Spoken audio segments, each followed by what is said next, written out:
Okay, folks, we're back for another dev stream. This is dev stream number 32 that I've personally covered. You're probably thinking, wait, you said you weren't going to do one. I know. I said I wasn't going to do one if there was nothing new to add, and this time there actually is. This is to do with Gears of War 3, so it has nothing to do with Gears of War 5 this stream. So if you're not interested in Gears 3, by all means skip it. Leave a thumbs up and a comment on your way out if you want. We'd appreciate that. But this is to do with Greg Mitchell. He's been invited on to the show. He's the cinematics director at the Coalition Studio. He has been there since the get-go, and he's been, the cinematic director, aka Mr. Custscene himself, since the game sort of started, and he's been invited onto this dev stream to basically chat, explain, showcase a few Gears of War 3 things. So obviously this is not my area of expertise. Normally I do like a comment or something, right? But this is obviously a showcase. So this is going to be more about Greg showing things about Gears 3 that we may or may not know. He's going to explain some things, and obviously this is his time, right? It's his time to shine, and I don't want to talk over it. So for this dev stream, I'm probably going to chop it up into the most interesting bits to showcase for you, and probably not do any comments. I might interject with the odd comment here or there, but there's going to be a lot less, because this is mainly about giving Greg Mitchell a chance to shine. A lot of people do work behind the scenes. Greg's been kind enough to come on the dev stream, and we'll see what he's got to say. So leave a thumbs up and a comment. Yeah.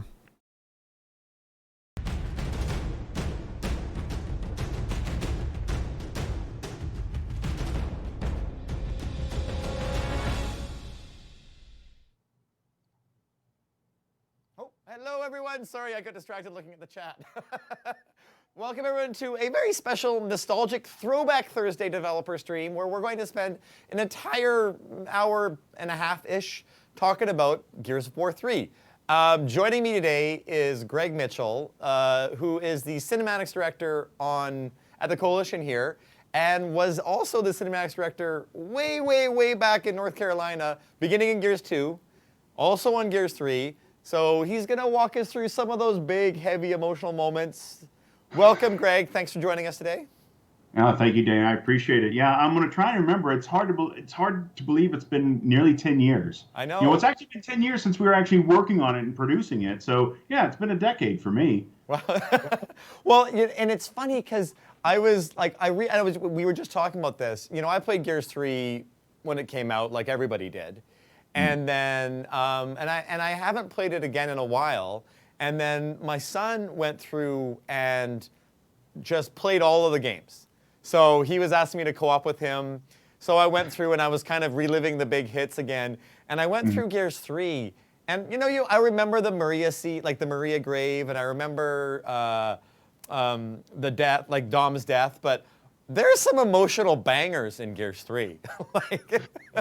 Yeah, absolutely. And I think sometimes people are thinking like, gosh, Gears is such a gruff game. Why do they have such these big emotional moments? But I think sometimes you have to have that kind of contrast in the fact that they're at war. War is hell. And that's what we're kind of creating. Those moments. And I think it's interesting straight away that he says, you've got to create that contrast. You're at war, so you want that emotion as well. So it's not all just violence. It's not all just boring. But also, you're at war. And we've gone from that, from like huge emotional pieces at war, destroyed beauty, to having the word of war removed from the game's name.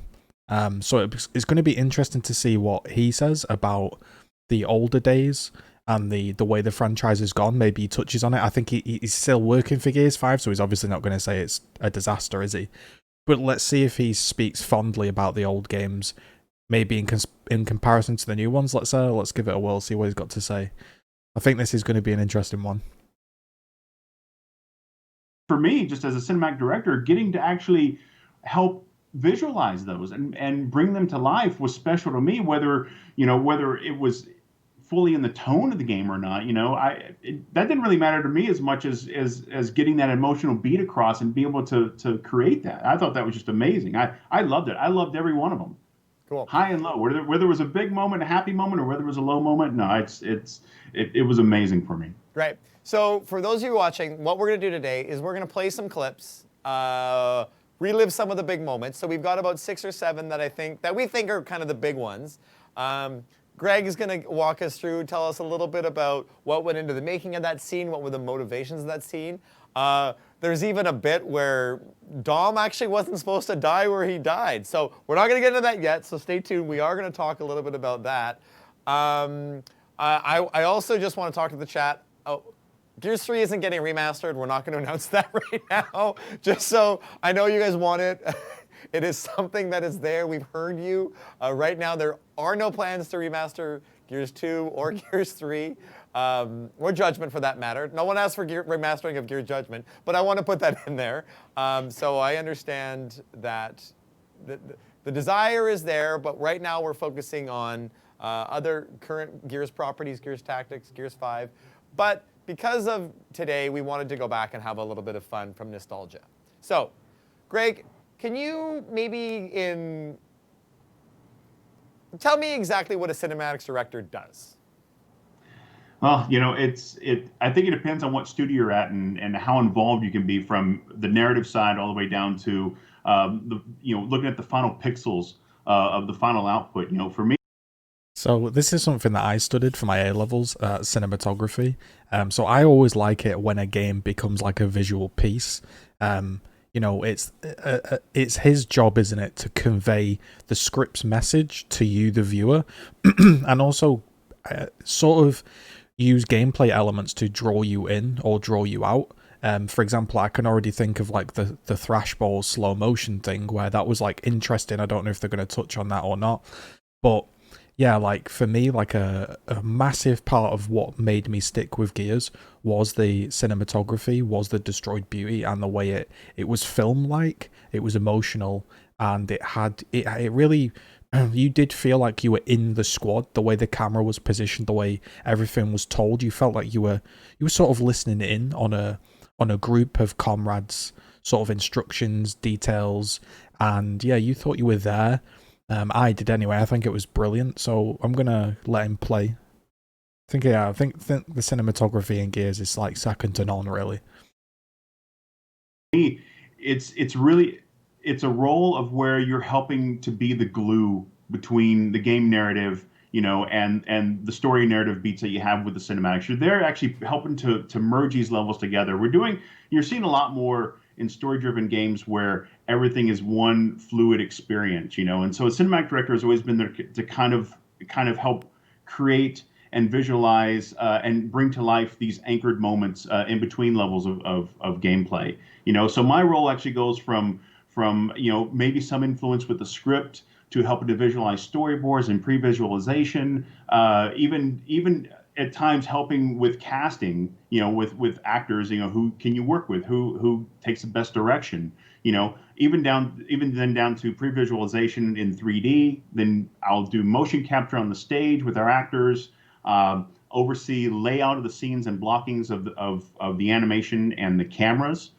We lock that down. I'll then oversee animation as well as we have lighting. We have animation, lighting, effects leads.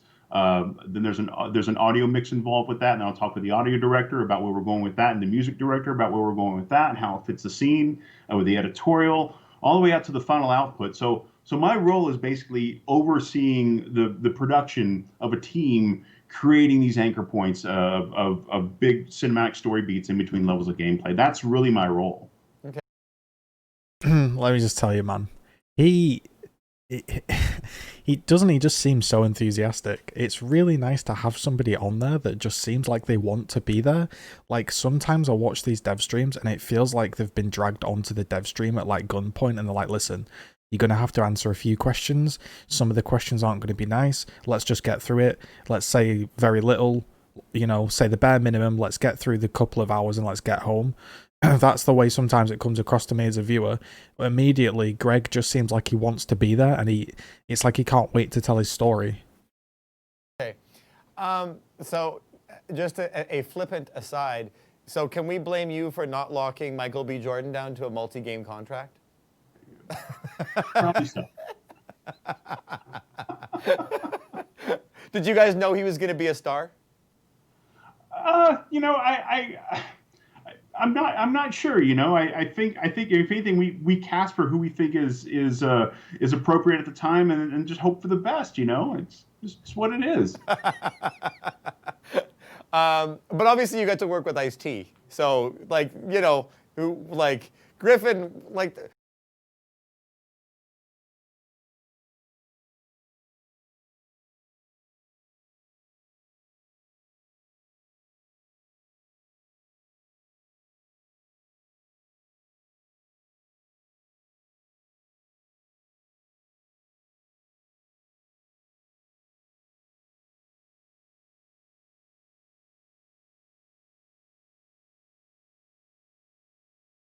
Okay, so for those that didn't know who that was, I just googled it. Don't worry. I couldn't tell what he said. He said Michael B. Jordan. He actually played Jace, so I guess he played Jace in Gears 3. They didn't lock him down to multiple contracts to do the games. He's gone on to do, you know, Black Panther, you know, the infamous movie.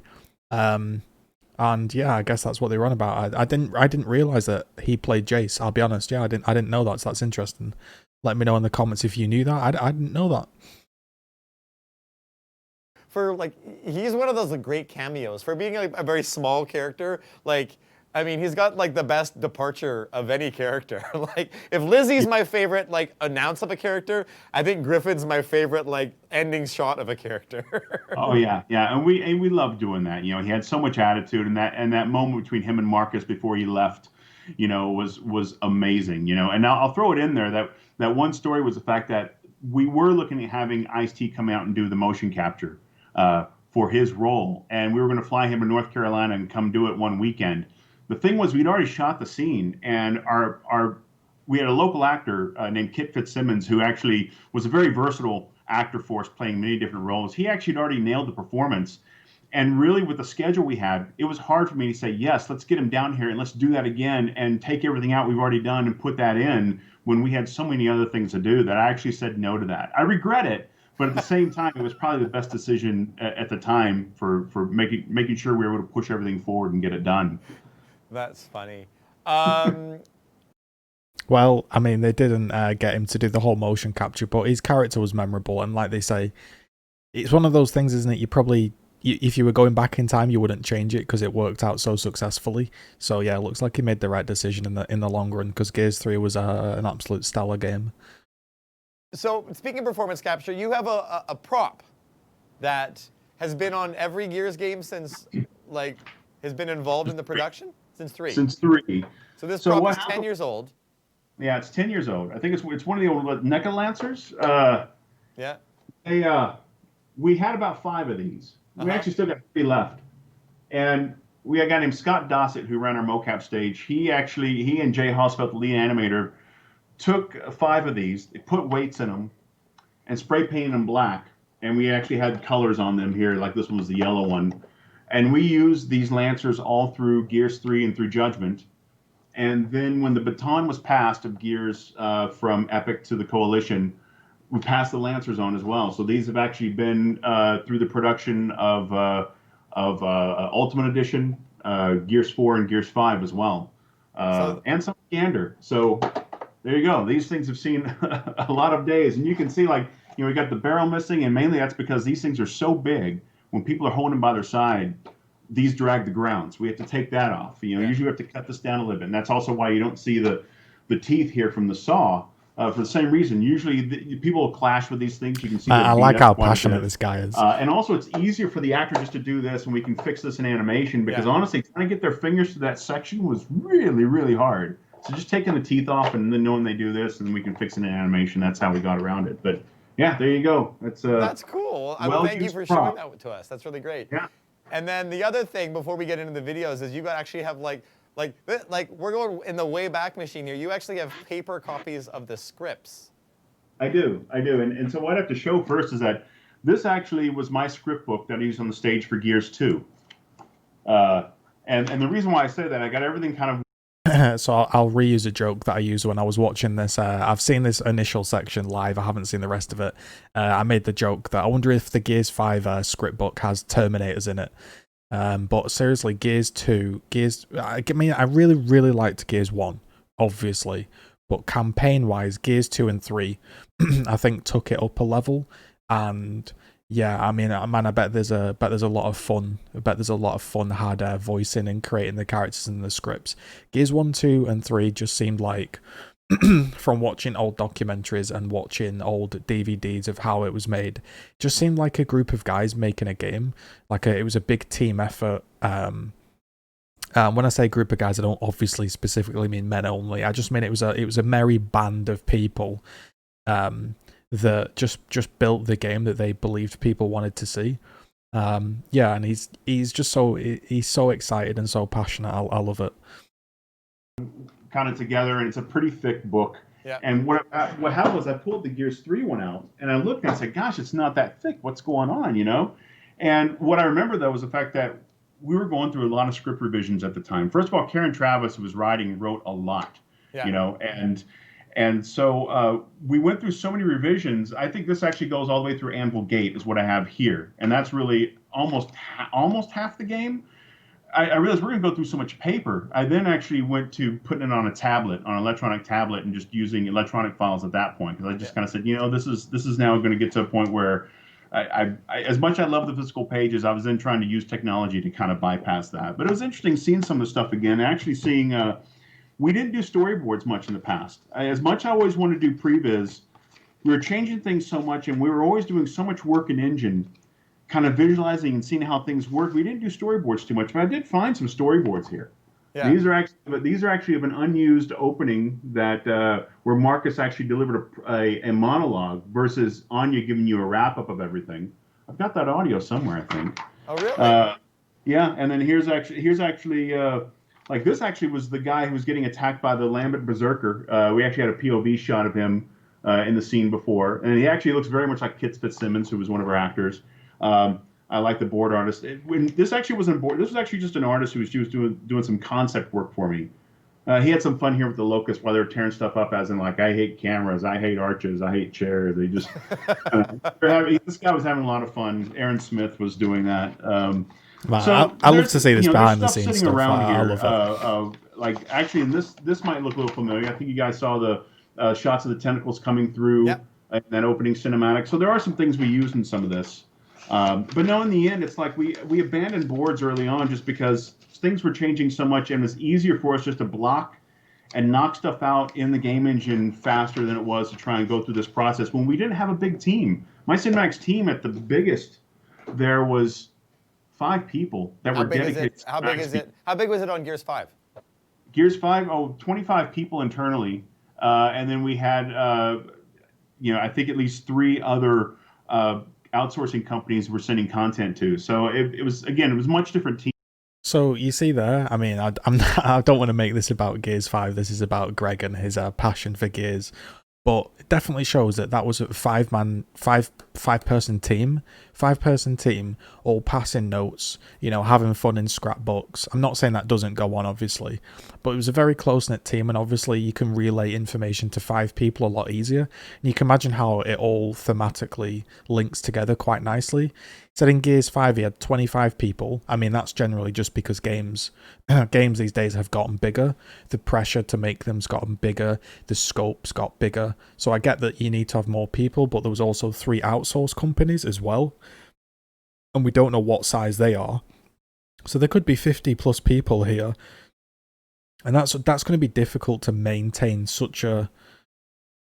it might be easier, like I say, with Gears 5 it's a bit more what I call like floaty. It's a bit more like it's not hard, it's not like truly hard hitting, it's just kind of a generic FPS campaign, and that's probably a lot easier to maintain some sort of generic FPS campaign with the odd segment of emotion in it with a massive team of like 50 people than it is to create a real narrative, emotional, dark, gritty game with just 5 people that are always passing information back and forth.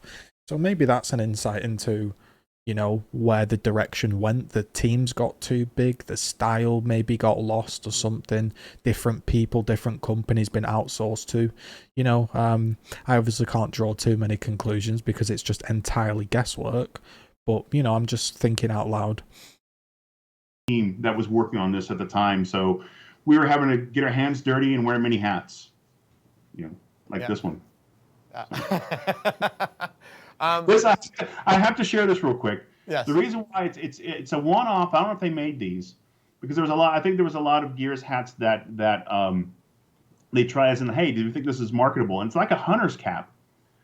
But I've kept this because my dad was a hunter, and never in my life would I think he'd wear a Gears hat which had this skull, had the skull on the Crimson Omen, and he loved this. My dad and I grew up in Texas, and so to know that my dad in his late 70s was going to coffee wearing this, it meant a lot to me because he was proud of the work I did on Gears. My mom and dad were, and so this sits out for me as a remembrance to him, and so I have to show it off just because I think it is a one of a kind hat, but I definitely cherish it just for the memory it is for me.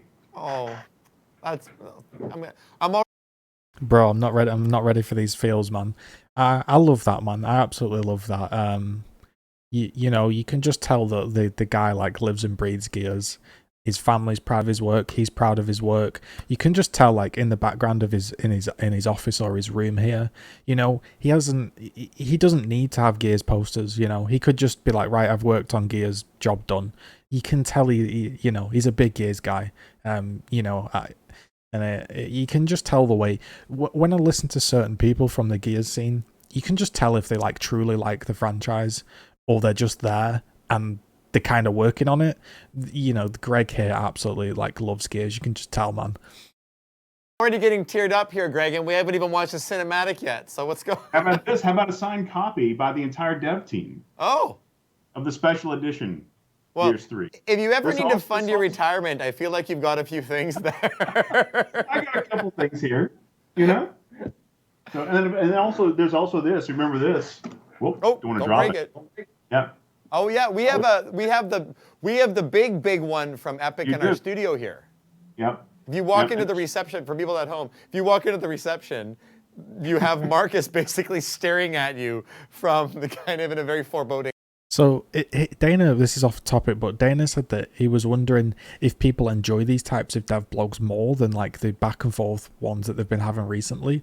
And I think at this point, if they don't have anything to add to Gears 5 and it's just going to be questions and answers and we can't talk about future content, yada yada, I'd rather they just prepare a few questions and do like an hour-long dev blog rather than have 2 hours of just like dead air.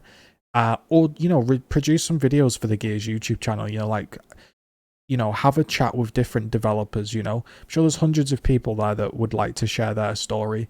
Maybe there's a bug that they recently defeated and they could talk us through how they got past that issue. Maybe they could do some studio tours.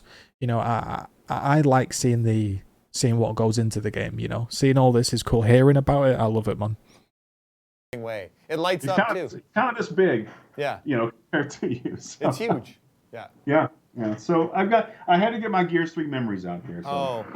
So let's get into it. So we're gonna watch. Let's start off with when we started talking about this earlier. I was talking about kind of the idea that I wanted to do, and I threw this one out, and you said this was one of your favorite scenes from Gears 3. There's a lot of them, but yeah, that one certainly is. Yeah. All right. Well, why don't we go? Oh, and he's pouring. I don't do that while looking at the camera, do I? No, that was impressive. So let's sit back, let's watch the coal scene, and then we'll talk about it. Okay. Okay, here we go. Cutscene time, guys.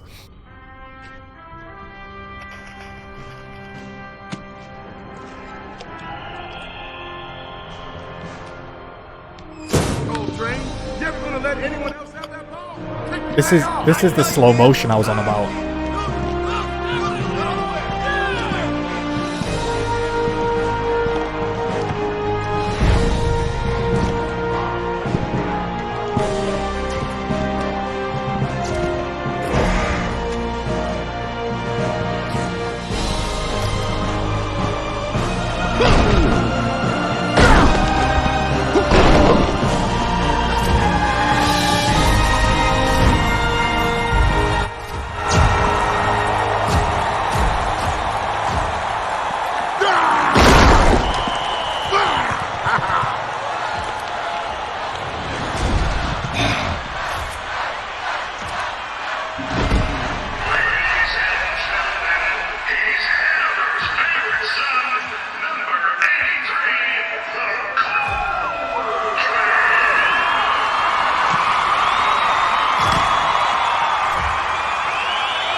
So Yeah, I'm pretty sure that was a YouTube video that they ripped or something, and that's why there's some kid with his mic unmuted or something. But honestly, like, man, the cinematics, man, the experience in Gears 1, 2, and 3, uh it leveled up, didn't it? It really like leveled up, man. It was you can look at his smile, man. Look at the smile, man. He loves it. What a great scene. I'm gonna let him talk through it. Personally, I love that. That was the scene, right, where in his mind he was playing Thrashball. He was revisiting, what made him famous, how he felt. That little character backstory, man. That is, that's actual storytelling. That not what we've been seeing recently, man. What a game. Let's see what Greg's got to say here. oh, am I muted? Okay, good. So, I love this scene. Before I'm going to ask you about it, I love the hazy look that you guys did. I love that it was this weird kind of like moment inside of this other really big moment. Why did you make a flashback? Like, and the other part I like about it is, like, from the minute we get to Sarah in Gears 1, shit is fucked up. Like, it's not a place you want to live. And to kind of go back and see this moment of when life was normal, of when things were good and people were going and watching thrashball games and there was a star and everything was kind of neat. It's a weird snapshot of normalcy. Yeah. It's where Cole's in his element. It's Cole's home. It's his place. Going back there, the whole experience was him going back and the fans saying, "Hey, you're the Cole turn, remember you," and everything. So all this is flooding back to him. So him going in that locker room gave us that opportunity to kind of give the player and the viewer, an eye into what his world was. Yeah. And where he came from. And that's what I love about it, because he goes out on the field and then that whole bit of gameplay afterward, all the way to him delivering the bomb, destroying that huge stock, is him in his element, playing thrashball. You're on the field playing thrashball. And it's in slow motion. Like, it's such a weird gameplay moment. Like, it's nothing like it's a scripted game. It's a weird moment. And I love it. It's just it's so unique. It really hammers that segment nicely. It is, and then the fact that the explosion is what takes him out of it, blows him out of it, and everyone's in pit and, saying, "Hey, Cole, you all right?" And everything's like, "I still got it," Yeah. And so, no, it was amazing pulling that moment together. And then I think the thing that always gets it for me, and this happened also with elements in Gears 2, not just Dom finding Maria, also the Prescott speech from Gears 2, was the music by Steve Jablonsky. I have to go back and remember back when we were making Gears 2, and I made that speech scene. I originally did that to an edited version of the softer version of the Gears theme from Gears 1. And first time around that Steve delivered us the music on it, I first thought, wow, wait a minute. I listened to it again. I listened to it 4 times in a row with the scene. And it just nailed us. Like, my gosh, he nailed us. He took this whole thing on another level. And same thing happened with the Maria death scene. I remember sitting a whole weekend cutting that together, and I was really down afterward because it was really it really wore me down. I remember showing it to Rod and a couple of people, and it was emotional. Yeah. But then when Steve delivered his music, oh my gosh, it just took it up another notch. So I just sat there and said, okay, I'm waiting for Steve to come in and just take this up another notch, and he did. Yeah. And he did. The music, just that whole music when he opens up the music first leading into the room when Baird makes his joke and everything is it's not really angst, but you're kind of getting that sense of memory, and memories gone by, and then he opens up that locker and the horns come in and everything's golden and he's having a memory of that. And then leading you up to the stairs, up to the top, just building you up to that moment of Cole feeling like he's out on the field again. It's all that stuff that comes together and makes you feel what Cole is feeling there. You get that empathy for him for that moment. That's what I love. And to tell you a couple things that are different with that, or a couple things of production on it, you hear the people saying, "This is our year, Cougars." That actually was, I think, Rod, a couple of the other sound engineers who were on the crew at the time, myself, all getting into the mocap booth and doing those cheers and chants for him going up the steps. So the people playing players was me and a handful of other people in the recording studio Oh, that's getting fun. together and doing that. So if you listen, I think I was making some large, I was going crazy in the background. They had to pull me back a little bit because I was I trying can't to imagine that at all. like college football or something, you know. And then one other thing that's different in this, and for me, I really wish we would have made this work, was that when he gets to the top of the steps and you hear the announcer saying, and now, you know, number 83 of the Coal Train, you know, the original line was his mother telling him Really? how proud she was of him. And the line I think was I am so proud of you. Don't you ever forget that. Oh, And we that would have had a couple. destroyed me. I would have been a blubbering mess. I still get goosebumps thinking about it. I really, really wanted that to work, and I don't think we were able to cast someone to play the role, or we actually had, I think, Lester do a read on it. And it just didn't work, you know. Yeah. But at the same time, I wish we would have, because there's some element about the fact that this wasn't all the fanfare and everything. It was that he made his mama proud, or he was a mama's boy, or his mama loved him so much that there's a whole other element of family into this than just that spectacle that was out on the thrashball field. But I think again, it came down to we weren't able to get the right read for it, and we then just turned it into the announcer. So that's something I really wish we could have made work, and it still gives me goosebumps thinking about it. I really wanted to hear it. You know, hearing Greg talk like that, like just sitting, I was just sat there listening. It's like you just want to you just focus in and you just want to listen. Like that's all you can say. That is just, you can tell he's a storyteller. You can tell that. Well, I mean, just think about it. Playing the game, man, like 1, 2, and 3. You literally were engrossed, and like you say, man, you literally get goosebumps just thinking about that voice line coming on in. You know, if they'd have put that voice line in, you're like, damn, man, he's like doing it. He's doing it not just for like the team, he's doing it for his parent. You know, it really is. It's a Bible thumping chat, isn't it? It really is. It is emotional. Just hearing the way he talks, the way it was cast, the way they think about such massive things, and also such small things have such impact. Like they focus on the big things and the small things, making sure everything ties together perfectly. And then I have to make the reference, like, and then I think about Gears 5, and hearing him talk like that about these scenes, I think, wow, I remember that. Like, is that how it happened? Is that why he wanted to do it that way? I can't think of any moment in Gears 4 or 5 like that. I really can't. There was like an occasional slightly large moment where you're like, oh, okay. But nothing, it didn't grip you like that, and it didn't. Yeah, it just, like you say, like you learn about the character's backstory, and as a result you begin to care about these characters, and that's why I think everybody liked the trilogy, because you all cared about the characters. And honestly, like, in the more recent games, I haven't cared about the characters, and that's a bad thing, because although everybody goes on about the multiplayer for Gears, like the campaign is why people buy the game, which is kind of rare for a shooting game, because most of the time they're like, oh, it's the campaign, put it to one side, let's get into the multiplayer.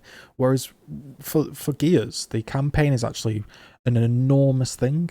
And yeah, like hearing him talk about Gears 3 in that way, and it's rousing, it's you're thinking of all the things they've gone through, and then you think of the new franchise, and I'm just like, yeah, I don't feel like that at all about the new franchise. It's not like rose tinted glasses or anything like that. It's just they haven't managed to pull me into that new, let's call it the new trilogy, 4, 5, and probably 6, the new storyline, the new squad. I just haven't been pulled in the same way. So I love it. So just because I want to keep us moving on, we're gonna go from like a celebratory moment into a really like a hard one, and one that I want to talk about when we watch it, after we watch it, because there's not a lot of dialogue. And this is a long one, but I think it's worth it. So this is when Dom visits Maria's grave. Yeah. All right. All right, get your tissues ready, boys. Here we go.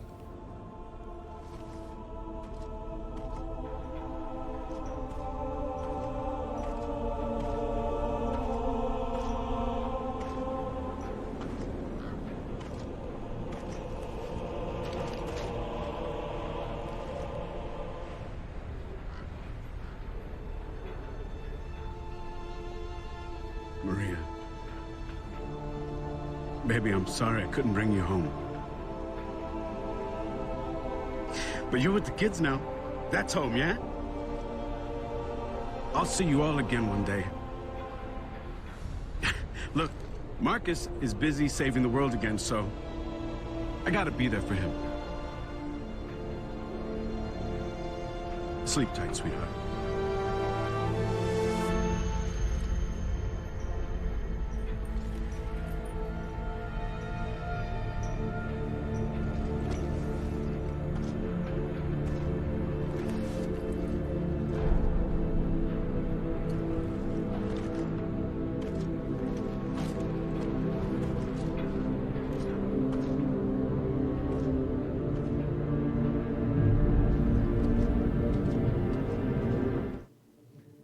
All right, so this scene.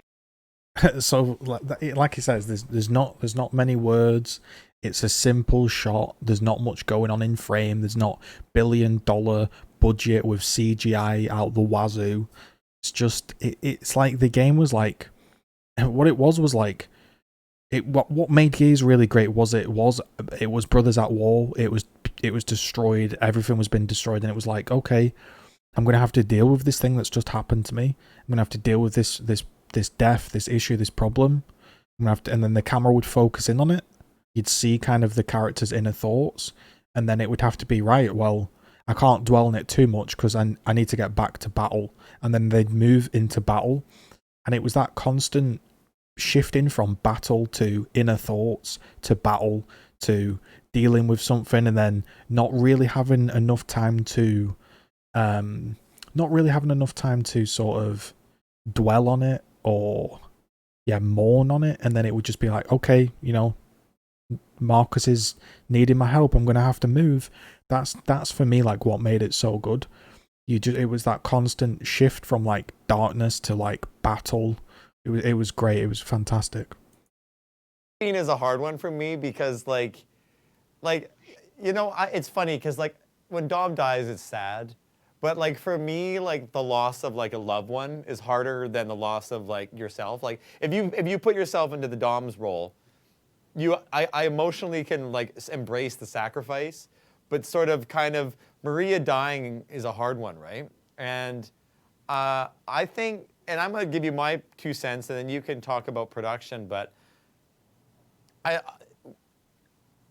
Dom in Gears 1 and Gears 2 was like your best friend, and he was this guy, and he was a little more lighthearted and jovial, and jovial is maybe not the right word, but he was just a good counterpoint to Marcus's gruffness. Yep.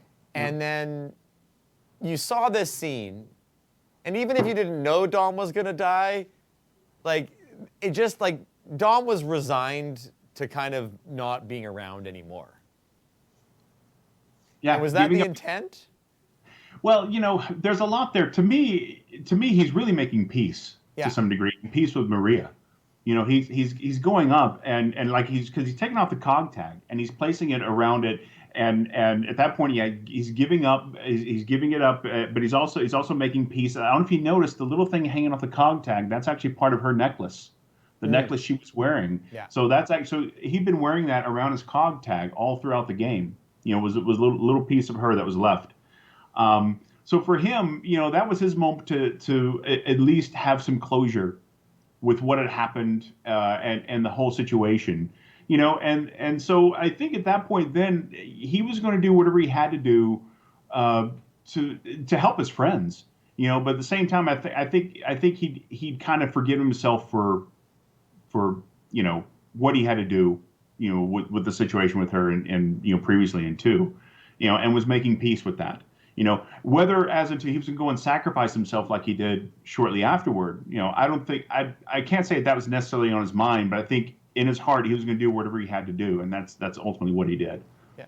And can we just talk about for a second how fucking amazing Carlos is? Like I've met Carlos. I've met Carlos, like a bunch of times now, and I mean, nicest guy, like just friendliest dude, super like generous and giving, but. He knocks it out of the park in this scene with his voice acting. It's amazing. Carlos owns that role. Yeah. Carlos absolutely owns and every bit of who Dom is. You know, he is absolutely embodied that character. You know, and he loves who Dom is, and he loves the performance he's put on for it. So yeah, we would not be able to get the performances we got on the motion capture stage if it weren't for the bass that Carlos gave for us, for whether it be the scenes in Gears 2 or Gears 3. And again, I'll put that out there because for the longest time on Gears, we were doing separate voiceover and motion capture. And so it was usually Rod and sometimes myself going over to the voiceover studio for Gears 3 and actually directing the actors there. And then me going back to the mocap stage locally in North Carolina, and we have actors go in and act based on what that performance was from the voice. So he gave us a great foundation for that, not just like the Maria scene in Gears 2, but for this moment, for his final sacrifice as well. So yeah, we could not have created something like this without Carlos giving us an amazing foundation and putting his heart and soul into Dom. Yeah. Yeah, so I mean, I'm guessing nowadays the person could act it and talk it out at the same time. They could have the actors there on set with the voiceover doing it, you know, this way. There's I guess the workflow has changed dramatically. So this guy who didn't have the scene, he wasn't acting the scene, and he still produced that, you know, and then they would take it in and then act based off that. So yeah, that takes an incredible amount of talent. And you know, Dom's a massive fan favorite, isn't it? Massive fan favorite, because I think like Dana says, everyone can understand that journey of, you know, fighting for something, losing something, and then just going, fuck it, I give up, kind of thing. You know, you just saw him breaking down, didn't you? Well, and I want to just talk about that for a second. I know this is about Gears 3, but I want to talk about Gears 5 just for a hot second. We did the performance capture and the voice capture simultaneously for Gears 5 for the first time for a Gears game. Yeah, that was a big push and a big experiment for us. We'd done it the old way mainly because, first of all, it was established that way since Gears 1. Second of all, when they cast the actors, they didn't cast them for physical acting. They cast them just for their voice. So, and it doesn't mean that they're going to be terrible actors on the stage and all. It's just the fact that when you are trying to cast someone for performance capture, you usually want to make sure you're looking at the actor for everything they can bring to the table. So having separate voiceover and mocap, you know, it can disembody the performance to some degree. Then all that work goes onto the animators then to bring that together. And I think at least, you know, I think the animators did a great job on that on all the games. But ultimately, it gives us a lot of flexibility to where, you know, Rod could be out directing voiceover in LA while I'm busy on the mocap stage somewhere else, and we're getting things done instead of having to schedule everyone for this one big shoot that we were doing. And we got away with that for a long time, but we decided that we want to start pushing our performances. We wanted to start having people have better performances playing off each other and getting that natural performance, being there with one another and embodying the character, not just in their voice, but in their face and their expressions and in their body, and finally doing a performance capture. So yeah, we shot 6 scenes from Gears 5 as a performance capture with our characters. And that was an eye opener for us. You know, that's definitely something we want to look to in the future. You know, going forward. I was glad to finally get out there and then actually be able to help, you know, direct a performance with the actors on the stage embodying those characters, than it just being the separate performance of me just doing motion. You know, that was something that made me realize, yeah, I'm enjoying this much better because we can kind of get everything wrapped up in one place and get something. So it's interesting because it can have its pros and cons. And you know, they are separate, but that can be a good thing because they're separate. Obviously, it gives you a little bit more flexibility. It also makes it kind of more difficult because people can't play off each other. And I will say in Gears 5, the interactions where people do play off each other do seem more natural, like more like a natural response. I guess that's because it was all happening at the same time rather than sort of voice line responding to voice line. Gears 1, 2, and 3 did that very well, and some of the little inner jokes and some of the little funny lines do play off each other very well, but it is less of a conversation, it's less of a back and forth. Whereas Gears 5, yeah, did you can tell, do the conversational pieces, the little playoffs a little bit differently. And he's also saying that it can be more difficult because if you hire someone for their voice, it doesn't mean that they can act it so well. You know, if they hired, you know, somebody for a voiceover, it doesn't mean you can also do the mocap for the voice, so you could lose a bit of quality there as well. And they're saying that this was their first attempt at it. Interesting points. That's consistent. Great. And a good performance. Looks great. So, moving along, we have a small scene now, which at the time when you're watching it is like a little forgotten interlude, and it becomes one of those almost annoying moments in Gears of the like, let's open something together. And when you guys did this scene, did you know it was going to be retroactively as powerful as it would be? I don't know. I think so are you talking about the knife? Okay, yeah. No, but I think if anything, we need to make a point of it without trying to make too much of a point of it. And I think that's what was most important about it. Yeah. You know. All right. Well, let's watch. So that's an interesting point there. He's saying that sometimes you want to make a point out of it without making too much of a point of it, meaning that if there is some deeper meaning, if there is something a bit more to it, the viewer's probably going to find that out. The viewer's going to dig, the viewer's going to think about it more. You know, maybe they've watched the cutscene and then they carry on playing, and over the next couple of minutes they're thinking about what they just saw, maybe figuring out another meaning. Whereas I do feel, and this isn't aimed at Gears, this is aimed at a lot of other games, that they're so desperate to become blockbuster that everything's blockbuster, huge budgets, and it can lose that whole. Sometimes you just want a little thing to think about, a little side thing. Not everything has to be a huge action-packed emotional scene. Like, I did find Gears 5 to be incredibly over-dramatized, and when everything is drama, you begin to think, well, is it really? It's kind of like The Boy That Cried Wolf, you know? If every single piece in Gears 5 is over-the-top acting, over-the-top dramatics, then when something actually dramatic does happen, and the character acts dramatic, it doesn't mean as much because you've seen it a lot. Whereas in Gears 1, 2, 3, you know, the characters, they're very like, well, we're strong men, blah, blah, blah, we're going to war. So then when they do show another side to themselves, you're like, oh, like, holy, like, you know. So yeah, I think it could have that effect, you know, the whole blockbuster gaming scene. Real quick, and then let's talk about it. Okay.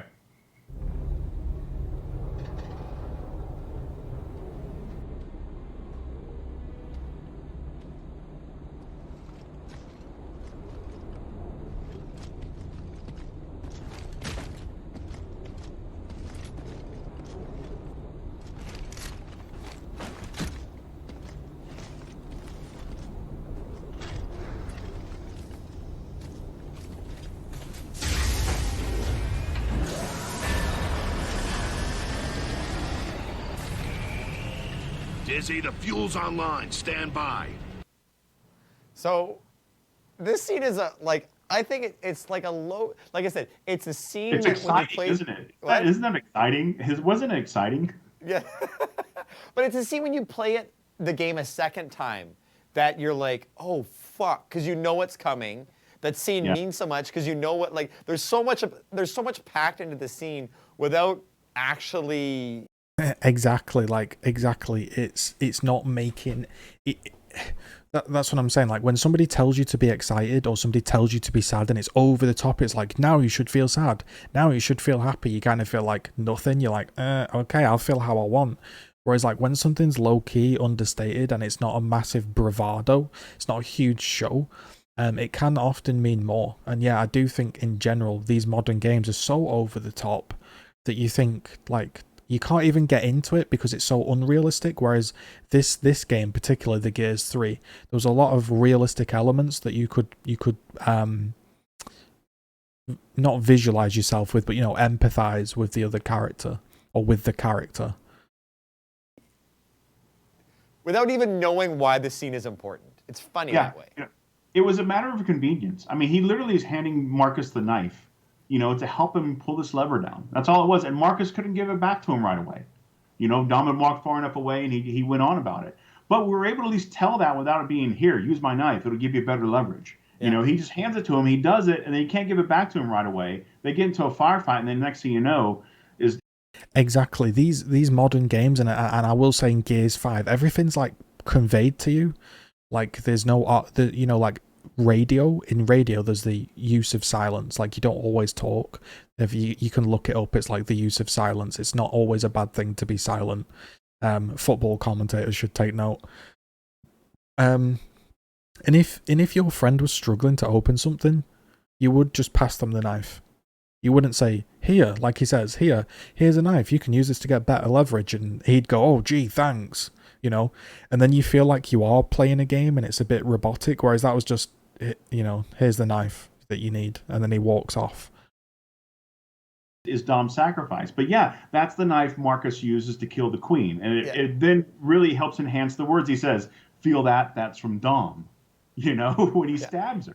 You know, he's killing her with Dom's knife, you know. And so for me, I actually just love that little moment because it was just a good piece of visual storytelling without having to make it too obvious what it was, other than the fact that Marcus couldn't give him his knife back.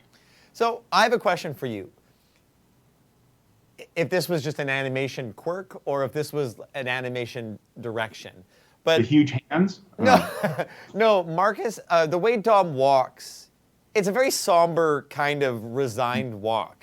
Now, was that just kind of the way that they animated it, or were you like, was this part of the residual, like Dom in emo stage, kind of? Was that planned or just a really happy bit of kismet? No. That's the kind of stuff we try to, like, I talk about getting a performance capture from an actor on the stage, getting a consistent performance by one actor. But this is where, you know, whether an actor is giving you their heart and soul and their performance for voice, whether they're doing it for body, they're giving you their performance. And that was a guy named Ryan Stevens, who we had playing Dom for most of the scenes in Gears 2 and 3. And Ryan truly embodied the emotion and the feeling that Dom had, you know, on the stage in those moments. And that's exactly what he gave us. He gave us this kind of somber walk and movement, you know, because that's the state of mind he was in. And you see that a lot through Gears 3, because again, he consistently played that performance, you know, all throughout. You know, we show Dom kind of in that kind of reserved, somber, emo state all the way through Gears 3, you know, even from the beginning.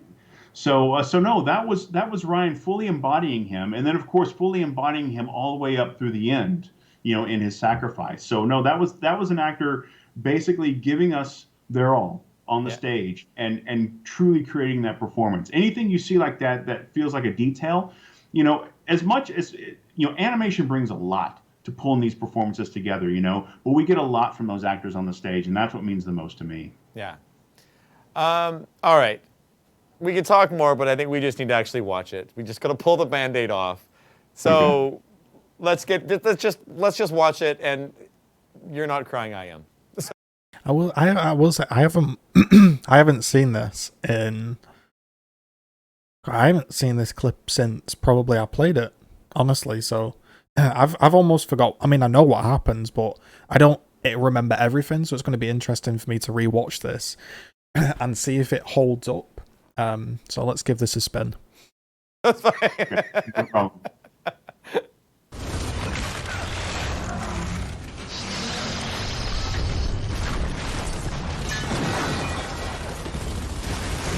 We're surrounded! There's too many! We're not gonna make it! Hold them off! Just hold them off!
are you doing?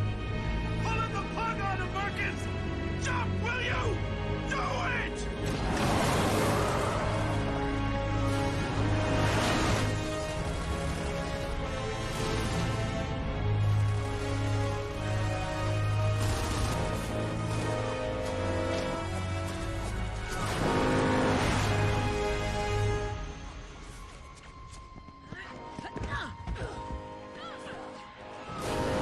Never thought it would end like this, huh? Huh, Maria? Tom! No!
Marcus! He's gone! He's gone! There's nothing you can do! Stop Get it! off me! God Stop damn it! Let me get him out of there!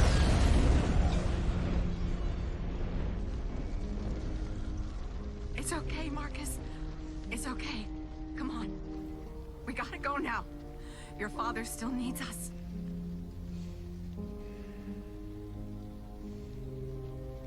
Dom.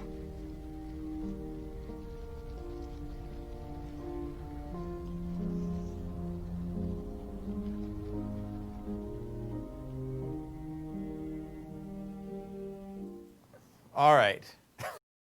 Wow, I haven't watched that in so long. That is like a movie. It's literally like it's still so good. Like the corpse is burning, they're falling, the smoke's engulfing. Marcus is like hiding in a pocket. Then there's like grief on his face, and he doesn't even have time to grieve. Like Anna's telling him, "You need to get back. You know, there's a war or whatever." It's literally, yeah, it's like watching a movie. Like, when was that released? Was that 2010? Would have been about 2010, right? Gears 3. I should know that date, but yeah, that still holds up. And again, even though it's lower graphics, it's, you know, it's not as good frame rate or whatever. That is just hands down. It is, isn't it? It's hands down way better than anything in 4 and 5. And I don't want to use, you know, to constantly compare, but it is, isn't it? Like, that's the level that they should have. That's what made the trilogy famous. That level of storytelling, and it's like they need to keep at that. And yeah, I want to hear all about this. Yeah, that was an incredible moment. Incredible moment. That one, that is that's a hard. There's a lot there. There's a lot like, going on there. A lot. The music, the song, like it's just like John's performance. Just, I mean, if you look at like in 1, 2, and 3, Dom was Again, like, you know, like how some TV shows they'll kill off a character, and you're like, really? Is that how it ends? You know, or oh, that wasn't great. Like, even though you don't want to see the character die, and that's like one of your favorite characters, there's a part of you that's like, that was an awesome way to go. That was like the perfect ending in a way. You know, he'd had enough. He didn't want to fight the war anymore. He could save his friends, turn the war. You know, like he even said when he was in the truck, it was cutting from the truck whizzing past to his friends to like there was a shot underneath the truck. So good, so good. The best friend you could have, and he like goes out being that best friend. Like that's kind of what he does. Yeah. I mean, yeah. it's a gut punch. Yeah, I mean, and they've been some crazy situations, but it kind of sums it all up in the end when this is how he goes out. It definitely is a mad world, Yeah, yeah. and it's funny because the whole focus of the story goes from the squad to Dom, and then really focuses around Marcus and his reaction to what happened, you Yeah. know, and it's interesting to see those transitions all through it. But yeah, it was you know, it really was a gut punch, and bigger than even I expected it to be. I to see the reaction from the fans and from coworkers and people about the scene, it makes me feel really good that we hit the mark with it. And I know that there was just a lot of decisions in how that was supposed to work. I mean, originally the exit of that scene was supposed to take place in another part of the level, and like there's another place where you're supposed to actually leave and get out from, and where the truck was parked and everything. They were wondering if I could just actually have him just take a lap around the parking lot and run it back into the station. I said, no, that's not we're not gonna get an 18-wheeler to do that, hooked up to a truck and all. And also, if he would have driven under it and stuff, that they could have easily hopped on and exited out. We had to do something to where they were separated, something to where the truck was pinned, where he couldn't take the whole tanker, and also where they could take the cab and drive off fast. So for him, it's just a way of him then going back down the tunnel and getting some speed and coming back. So that ended up being sort of the logistics of it. But for me, what was really important in those moments was him going away, and they're going, geez, what the hell are you doing, Dom? But when he's coming back blowing the horn, that to me was huge, because that's that whole idea of the train's coming down the tunnel, get off the tracks, and you hear the horn getting louder and louder and louder. Yeah. And everyone's realizing it, and Marcus isn't. He's standing there. You see Sam and Anya run off. They're like going, he's coming, he's not stopping. And Marcus can't believe it till finally, it's like that last moment, and he comes out of the tunnel, and then Marcus is probably diving off last minute. So for me, that was important, was the buildup. The music was important for it. The sound was important for it. Everything, all the pacing of it was important. Definitely true. I've not really considered that, but when you're rewatching it, that when he sounds the horn, it's like this is coming through and this ain't stopping, and everyone else is like, they've recognized it, like he says, but Marcus is just he's not, it's not clicking in his brain that his best mate's he's just going for it. What a piece. And it went through like the way that scene is laid out together. That's pretty much what it was from beginning to end when I first put the scene together. It did go through some edits. There was a section there in the beginning where I actually had Dom shooting in slow motion and actually repeating the words he said at the gravesite, and I think the concern was that feels too much like he's going to sacrifice himself. I said, okay, so we took that out, and we made it more of urgency. So he jumps down, gets in the truck, and goes. And he literally is going out of urgency to do something. It isn't, I'm going to kill myself. I'm going to do something to try and save these guys who are going to be crazy. And then he realizes along the way, this is the big one. I'm going in. I'm going all in to fix this, and I'm doing it, Maria. You can't believe can you believe it? I didn't think it'd be like this. So that was huge, and I think the other thing that when I think about that scene and putting it together, it reminds me of the days where, again, I didn't have a huge team, and I was laying the basic shots and the flow of all that out together. And I remember spending about a week on it, working into the evenings on it. And again, it was just me and all the elements and putting it together and doing it in the game engine. And it reminds me of when I was able to sit and craft that stuff and just be an artist and feel it out as I made it. And this isn't going through a lot of approval processes and stuff. It's literally just saying, let me just take the elements and feel this out and craft it, And I think the thing that nailed it for me was two things. Usually composer... Just before he says his two things, you notice there he says he says he's just able to get all of the elements on his own and just craft it up and see what fits, what doesn't fit, how he wants the scene to work. There's no approval. And I imagine today, with, I don't want to change it and get controversial, but you can imagine with corporations, sponsors, money, in-game film deals, you've got PC world where you can't do and say certain things, like they took the smoking out of Gears because you can't smoke in a game, all these other things that they've got to abide by. Then you've got like he says, a much bigger team, multiple people to outsource it to, checks to do, get it approved by all of these other people. Whereas it sounds like back in the day, it was just like the group just creating what they wanted to create, and it comes across that way. You can tell that they mulled over this and just tweaked it ever so slightly, and it wasn't passing it around studios or different teams. And yeah, I think it shows. We'll do the music, you know, after we've got a scene locked down. But early on, and I really wanted to hear what Steve was going to do for the entire cut of this scene. I wanted to hear it from beginning to end. And I know at the time Cliff was saying, well, we should use Mad World for this, you know. And I said, I'd still like to see what Steve was going to do, you know. And I remember one day as I was just getting the first elements of that together, Cliff came in and said, hey, we got the rights. We're using Mad World. And I'm like, oh, okay, I got to use this now. So then when I put it in and got to that point where it explodes and the music comes in, then if you watch the scene, if you notice, the camera's always moving from left to right, and it's always circular. So it's almost like you've got this little diorama of everything just kind of moving like this. And every camera shot is moving that way. And I just said, this is great, because now we literally can take out all the sound and it's just the song playing. And it's almost like this crazy destruction menagerie moving around. And it's just like, it's in the middle.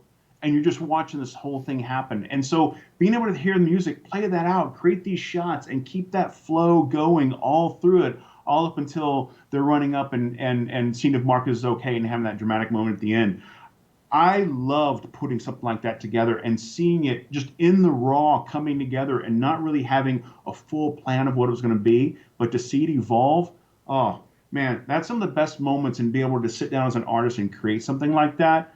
I love it. And if it feels like I put my heart and soul into it, I did. And hopefully that came out and everyone's noticed that. And that's at least what I feel like, that I get such good reactions for it here. I'm talking about it, 10 years later, you know? So, well, I mean, you saw the chat when it was when we were watching that.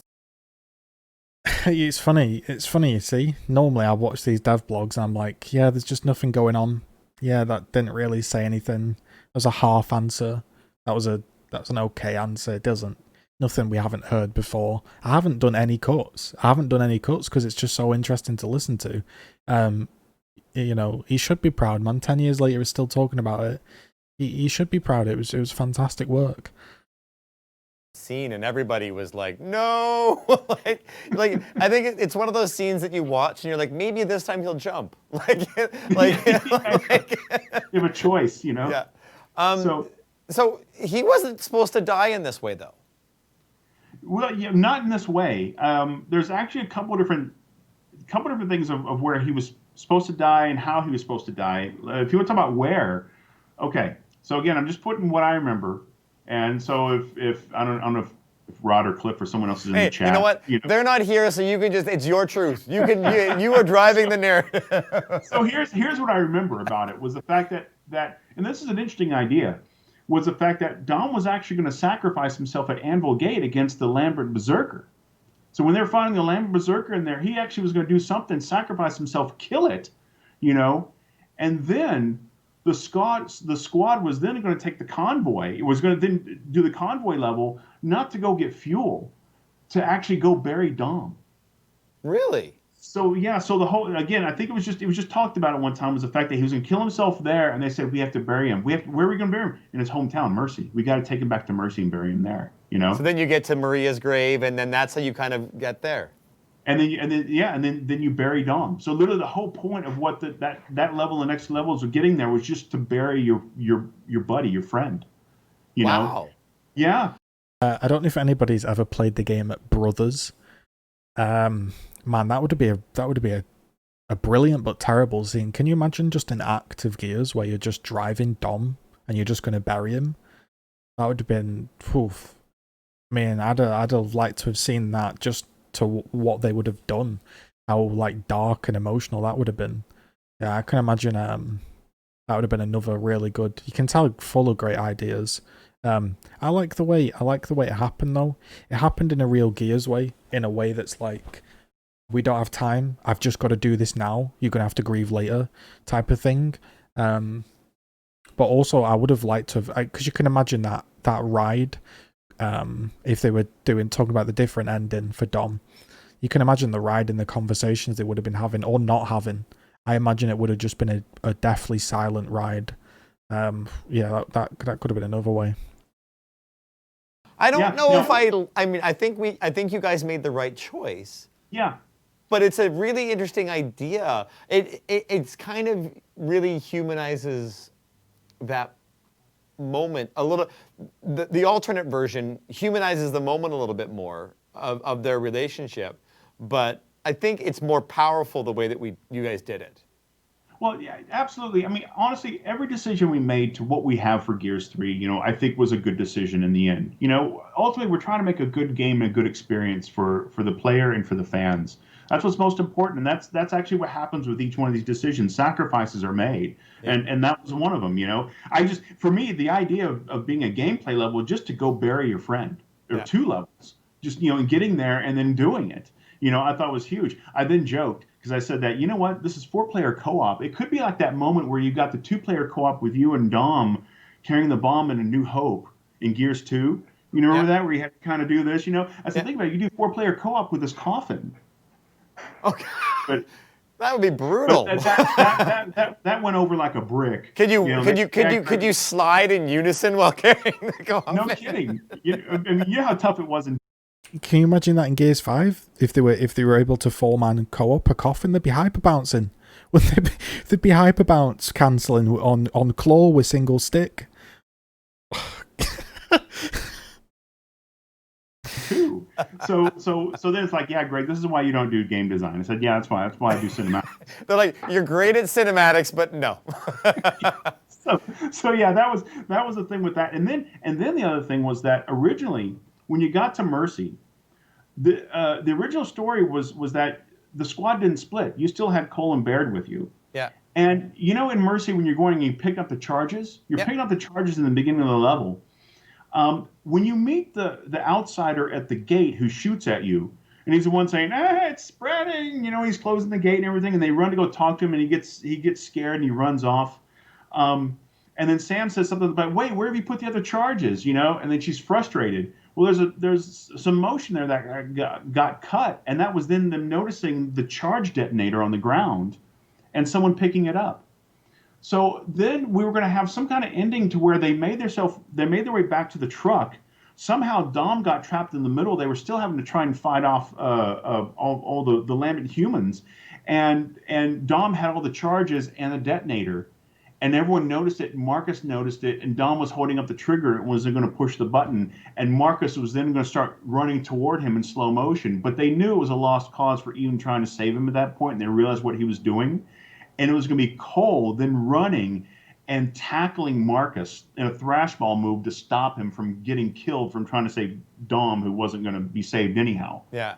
So that was the original idea with that. Well, then there was a decision actually. They've got so many good ideas. And so many good Baird ideas. and Cole go off on to actually I think was it they were actually getting reinforcements. Yeah.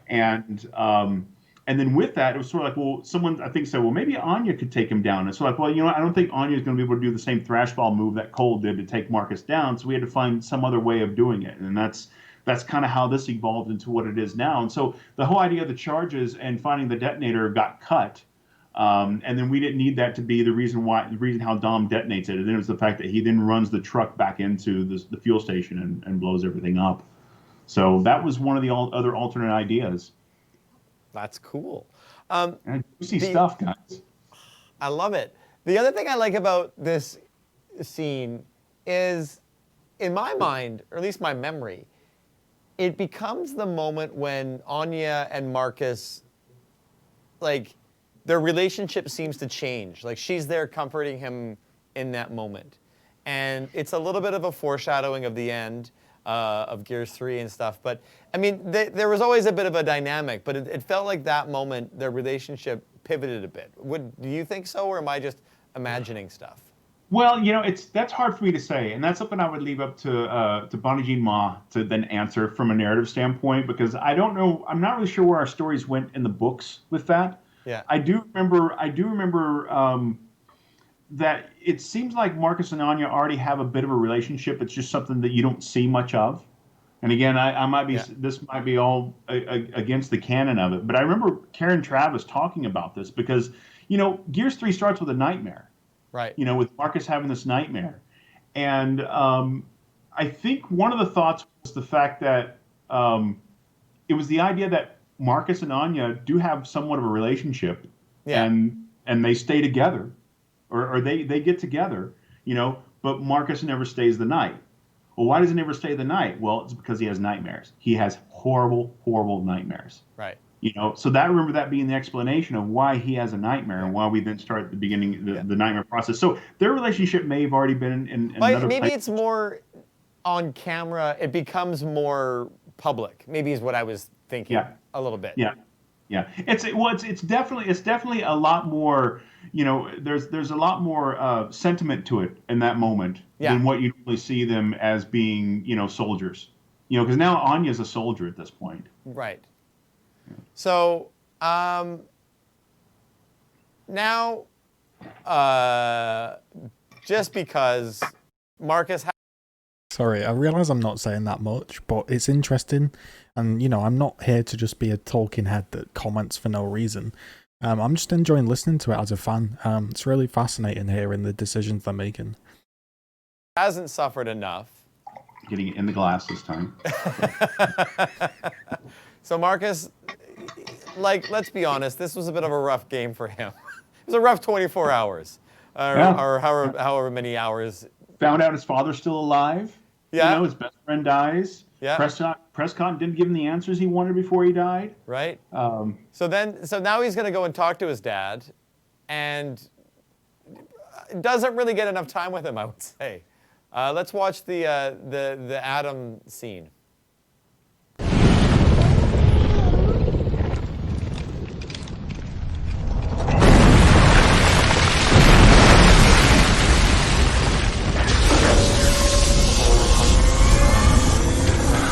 It'll be at full power soon. Professor, you said you tested this. How? On myself, Damon. I had to see how the emulsion developed over its life cycle. So I injected myself with it to accelerate things. Dad, you saw what it did to humans in Mercy.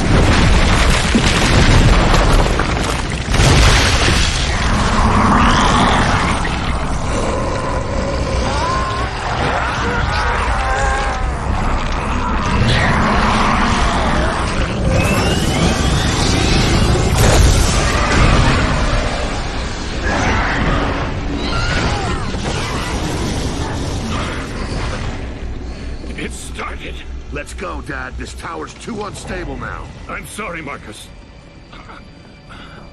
I'm not going to make it. It's okay. I'll carry you. Marcus, the emulsion developed faster in me because I forced it to. I had to find out how it reproduced. What are you talking about?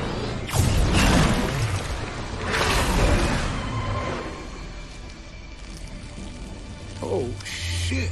No! You are not going to die! It's too late, Marcus. Every cell in my body's breaking down. And this is going to happen to every contaminated cell on Seraph. It has to. No, goddammit, I can't lose you again! I'm glad I was able to see you again, Marcus. Now go and live for me.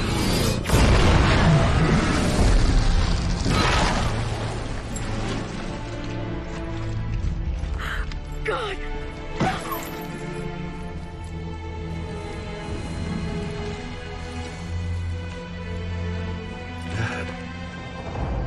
Dad, no. He's gone. He's gone! He's gone.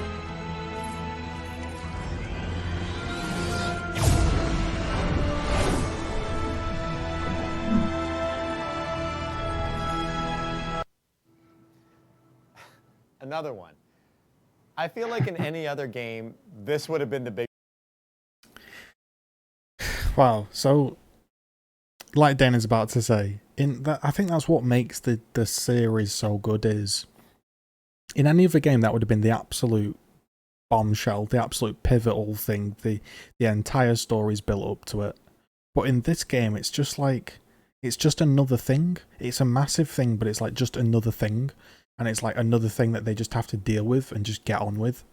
And yeah, it's that whole thing of something bad happens. It's incredible. It's of grand importance, but you've just got to move on. I think that's what like made the game so good. It didn't it wasn't Hollywood building up to this random moment and then it stopped. It was just constant, like, back and forth. It was, yeah, like like he said, it was not a good 24 hours for Marcus.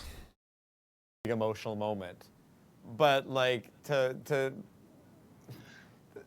this was just you guys being like, you know what? We know you're already a blubbering mess. We're just gonna make it even worse.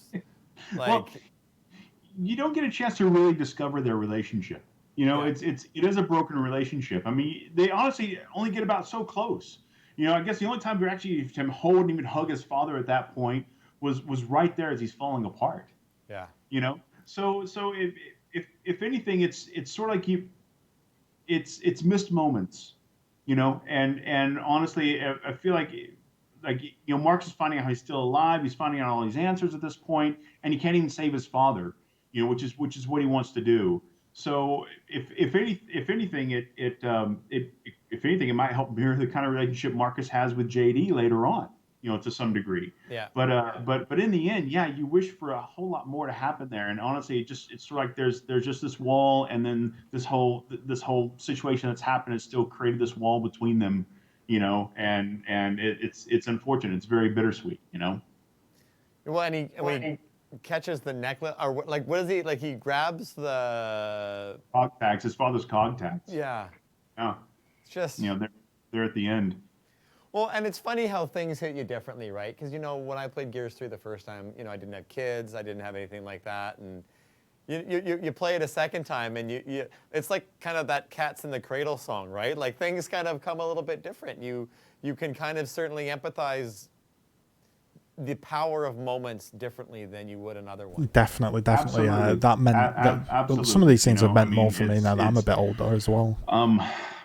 You know, just like I can only imagine like how much that cog tag for him became a keepsake. You know, like some of us. Yeah. You know, that's where you connect with those kind of moments where, you know, a loss is. Man, this guy's going to make me tear up, man. Honestly, he said that cog tag for Marcus, it probably became a massive keepsake, just like this hat for me. Oh man, Greg, man, I love you. A loss, you know, and you'll do anything to grasp and to hold on to something that gives you some sense of connection and remembrance, you know, and desire for that person to be here, you know, and if anything, he was probably longing to bridge some gaps that hadn't been bridged in a long time, and unfortunately, this whole war, you know, is something that took that away from him. Well, and it's there's a fragility, right? And you never have enough time, and you never have those moments. And something like this is like I said, in any other game, this would have been the emotional crescendo, and this was just sort of not. But it could have easily been, and it was and it actually sets me up. My favorite scene.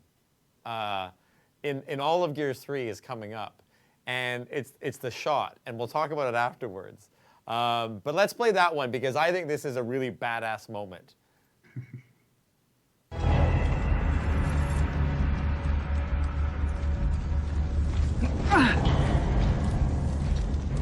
Hubris. Hold your fire. Man, the characters in this game are so good, aren't they? So pious and moral, even now. Is that what you think? Your father always thought he had all the answers, but he had none. Nothing but clever ways to kill. The Hammer of Dawn, Jacinta, and now this. And his arrogance finally killed him.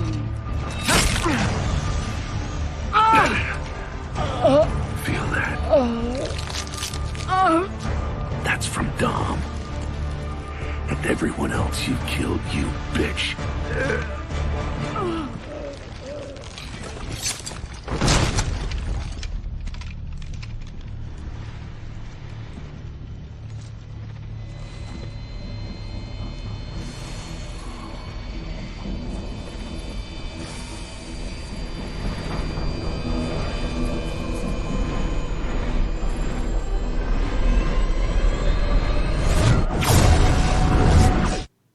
So that end shot is the one that I like, with the pan out and you see Adam's corpse on the ground and you see her lying there and that little wisp of his ashes blowing away. Like, to me, that's such a... Man, I'd completely forgot about that scene. I'd completely forgotten, you know, honestly, that I'd completely forgotten that's how it ended, yeah. That's from Dom, you bitch, yeah. kind of What a powerful game. because it just, like, Marcus is the survivor, right? You know, and you go through, and this was the worst day he's ever had up to this point. Like, nothing as bad has happened to him, everything there. And yet he still is Marcus, and he gets the job done, and he does what he needs to do, and he kind of finishes her off, and he kind of, like, just does it. And he's angry about it, but it's kind of more like, I know what I got to do. And it's such a sad thing about him, is like from a character trait, but it's also what makes his power so powerful at the same time. Absolutely. Here he couldn't even have that moment to mourn the loss of his father in front of him, and now here comes the queen again. He has to take care of this, you know. But of course it was poetic justice to be able to let her, you know, almost destroy herself walking up, and then Marcus pulling out that knife, and using that knife, saying that's from Dom, everyone else you killed. You know, and taking her down. That, I think, was amazing. Great performance by John DiMaggio in that moment. Great performance by Gabe Wood, who played Marcus on the mocap stage for that. Wonderful performance, as usual, as always, by Carolyn Seymour, doing the voice of Queen Mira. Oh, she's great. Also, amazing. She did an amazing job. We had another actor named Katie Schutrump did the motion capture work for us on the stage. She was so versatile. Loved everything she did for the Queen. She played Anya. She played that character, the one about, oh, here are the keys to my luxury yacht, over in the stadium. Katie was wonderful. She did a great job embodying the Queen there. I think Brittany Goodwin also helped out. I think with that final knife scene performance. So a lot of people put their heart and soul into making that work, and it just came together so well and ended on that moment, seeing them lying there and the camera pulling out and then showing the effects of the device. You know, doing what it needed to do, taking out the lambent, taking out the locust, sort of. You know, you don't really see them die the same way as you see the lambent die. And then also, I love the fact in the ending scene where you actually see the emulsion wells going down. We introduced the emulsion wells in the opening scene of Gears 2, emulsion being like our oil, you know, and actually seeing those destroyed also by this, I thought was quite poetic. So it was amazing. But yeah, Marcus does not get the chance to actually mourn the way he wants to mourn. He still has to take care of business all the way up to that point. Well, and he does. I mean, like, that's the thing about Marcus, which makes him such a powerful protagonist. In that kind of, you know, he gets knocked down and gets back up again and kind of wipes the blood off his chin. So this is where you have to say that the stupid choice in Gears 5, the choice is, like, you can see that a story is well crafted, and it's entirely crafted to lead into the next one, and then they're also building these, like, emotional ties to you and the character. And then when they gave us a choice, I mean, the obvious choice is to not kill JD to inflict more pain on Marcus, but the fact they even gave you a choice is annoying, because the choice can't be that impactful, because it's not going to change the whole direction of the next game. If it did, they wouldn't allow us to make that choice, you know. If the entire game was going to be based around JD or Del, they wouldn't let you make a choice, would they? So the fact that they let you make a choice, to me, was kind of just like, we don't really know how to make a fantastic story. Let's give him something, like, let's do something different. But I think it was just a complete wrong choice of different. Like, I don't like the choice at all. Metaphorically, and is like, no, like, and while I've been looking at the chat while we've been streaming, and I know that there is a sense in the community that a decision has been made on Del or JD or anything like that. And I will tell you, from my perspective, I don't know if the decision has been made from my perspective. So I know that I have gone on record and said what I did and the reason why I did it, and my my sense is Marcus is one for ultimate suffering. So I chose JD because I don't think he actually can ever be happy. My perspective, people have interpreted as when I've said this on stream that it's also that now the decision has been made going forward on what we're doing. But you saved him. You're saying you saved JD? I know I killed JD. Oh, you killed JD. Okay. Because I believe that Marcus is lost. I I understand what he's saying. Marcus is always getting suffering and he's always dealing with it, but that's because it's always come at him unexpected, or it's been thrust upon him and he's had to deal with it. So giving somebody a choice and being like, yo, you should suffer, just felt wrong as the viewer. It's like, I'm not meant to make that decision. The war or the game is meant to do that for me, the thing I'm fighting over. So it just made the whole thing feel pointless. It was like, why am I deciding after all this? You know what should have happened? They should have made a choice, and then it should have gone, oh, you think I would have given you a choice, and then both of them die, or something like that, you know? If that's the route they were going to go down. Like, yeah, I just really dislike the choice. Weak narrative. In life is always to suffer. Now, I get DMs about how this is a horrible opinion. I get all of this. I understand why people hate it. This is my personal opinion. This has nothing to do or any informed on where Gears is going as a direction or anything like that standpoint. And I think you look at what happened with Marcus and the idea of him being this embittered survivor and a guy that just shit goes wrong for, but he always gets back up and he does the job and he gets it done. And like I said, I love that about Marcus, but like a happy Marcus is a weird Marcus for me. Like, so it's you know, you don't want him to be sad, but at the same time, I don't know what it would be like him, like being the life of the cocktail. But I don't think he would have been happy. You know, just because they saved Dell, he's not going to be overjoyed, or just because they, you know what I mean? He's still one of his crew members dying. He wouldn't be overjoyed. It seems very weird. Cocktail party with the lampshade on his head. He's not. Yeah. No, I totally agree. I mean, Marcus, you know, we don't ever really see a truly happy Marcus, you know, and So I agree that, yeah, you don't see a truly happy Marcus, but again, I think that's because it gets chucked upon him, thrust upon him.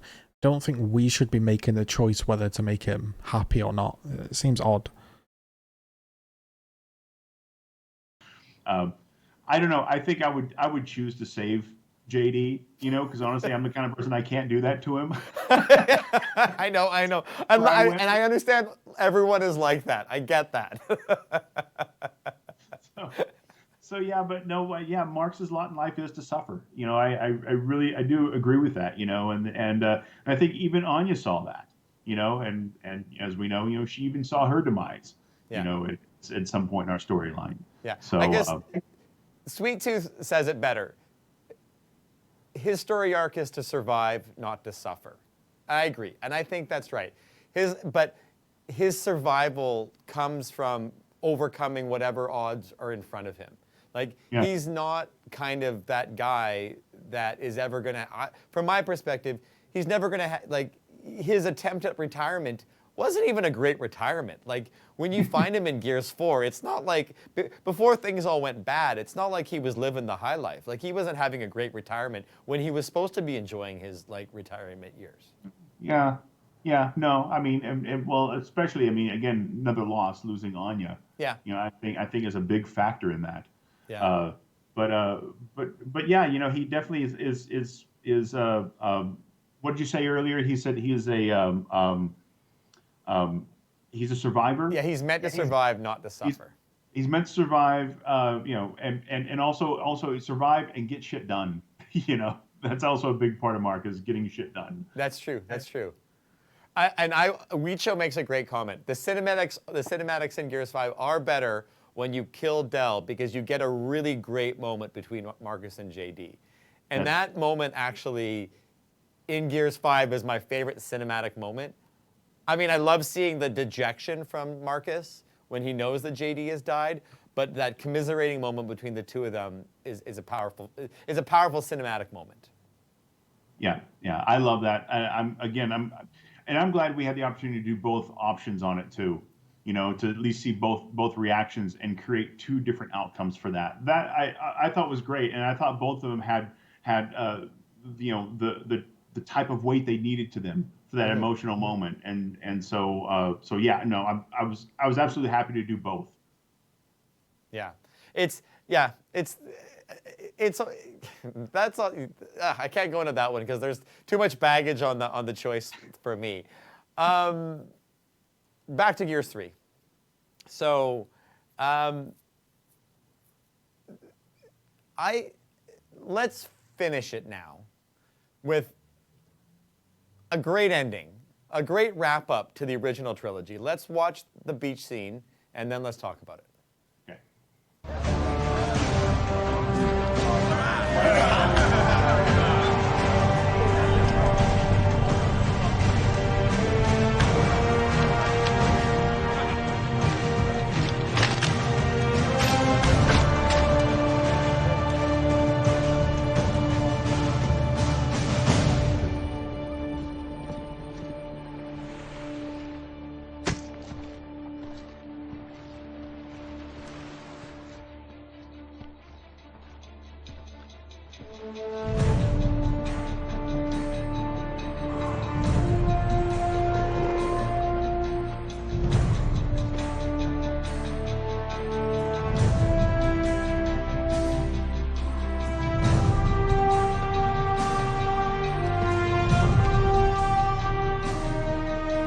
Marcus, whatever it takes, I'm here. What's left, Anya? What have we got left now? Tomorrow, Marcus. We finally got a tomorrow.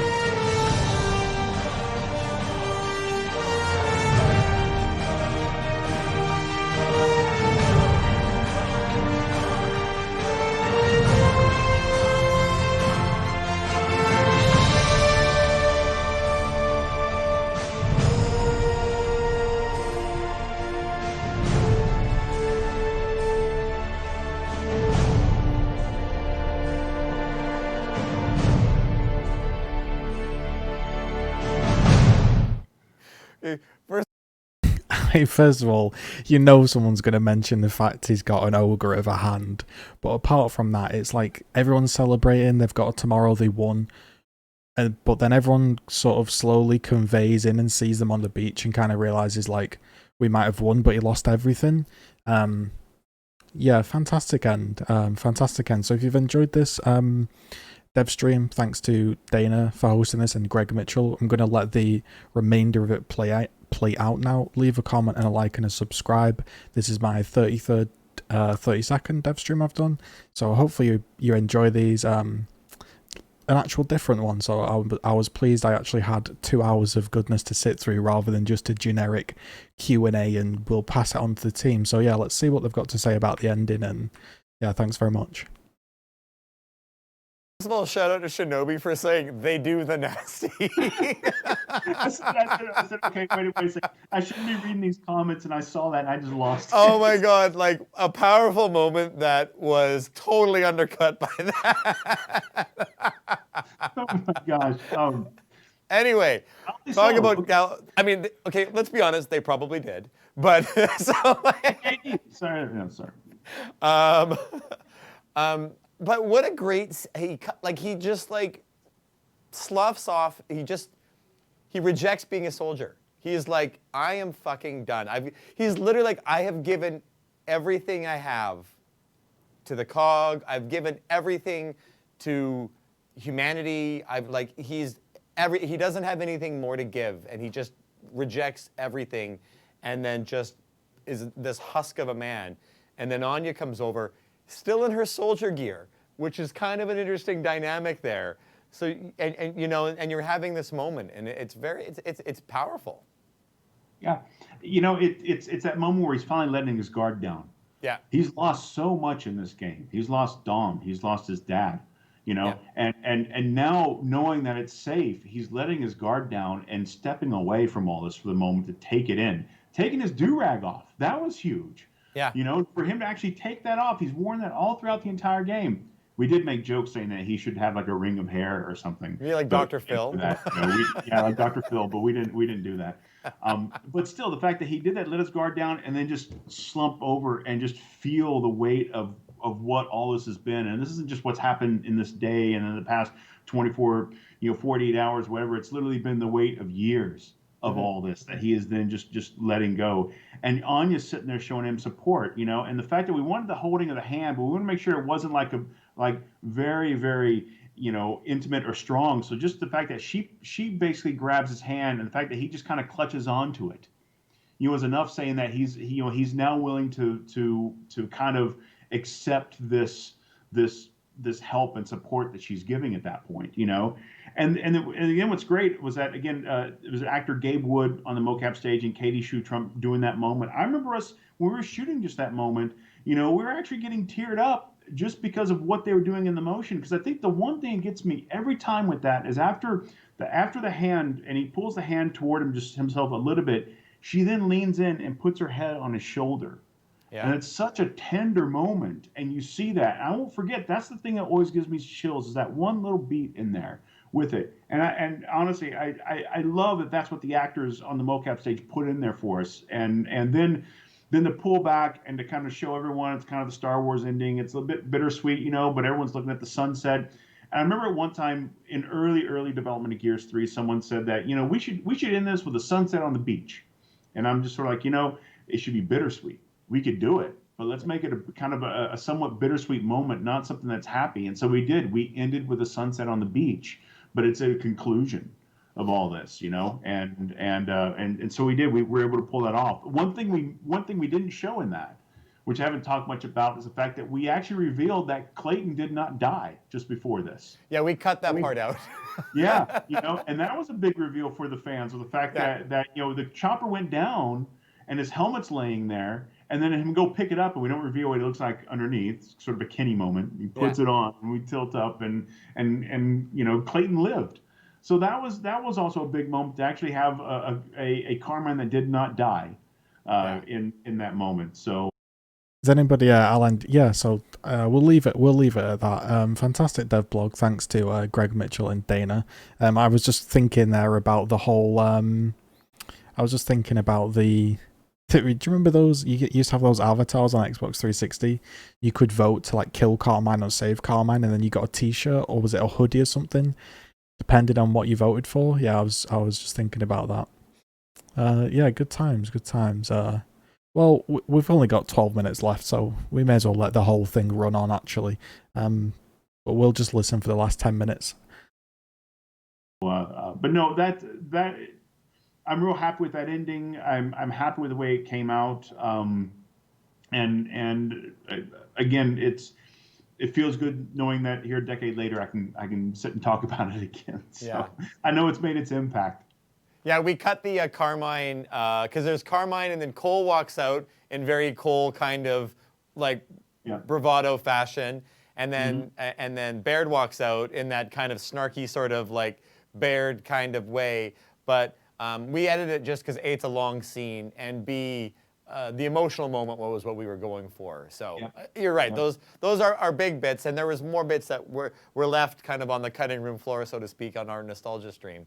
I love it, and I think because if you think like World War II, to use a real world example, it was over, and no doubt it was the celebratory moment that finally like we won. Yeah. But in that victory, there was a bittersweetness for an individual in those, and this is what I think is great with what you guys did with Gears 1, 2, into 3, is that there was this massive conflict happening, but it was about this ragtag group of brothers that had come together and were fighting this insurmountable fight, and at the end they won, but they lost. And I think when you look at it and why it resonates, and why 9 plus years later, we're sitting here and we're having this conversation, and we're reliving these emotional hits, and I feel like, you know, that to me is kind of the stories inside of the story are what's always the interesting things to tell. Well, yeah, it's like I said from the very beginning, isn't it? The entire game's relatable. It's the guys are in battle, something tragic happens, but unfortunately they've got to get on with it. Even if they end the battle, they've still lost something, and it's just a very relatable thing. And I've really struggled to get into Gears since Gears 3, because Gears 4, 5, and Judgment, I just never got into the characters or the style. Yeah, I just haven't got into it, and I think it's because, like Dana said, it's just, if these three were so relatable, and then the next three just haven't quite been there for me. So yeah. Yeah, absolutely. You know, and also it's like, you know, an ending is an ending. It isn't always such a happy ending, you know, but it feels like a conclusion. And that was a big thing for us with trying to wrap this up, was that here's a game that, you know, was popular with the first one. We had a second one, and then we decided it was going to be a trilogy, at least for this storyline, you know, and to wrap it up. So there was a lot on our shoulders to make sure that we felt like we delivered something that wrapped everything up well, kept a couple things open for future, you know, and then gave the fans what we think, you know, they really wanted.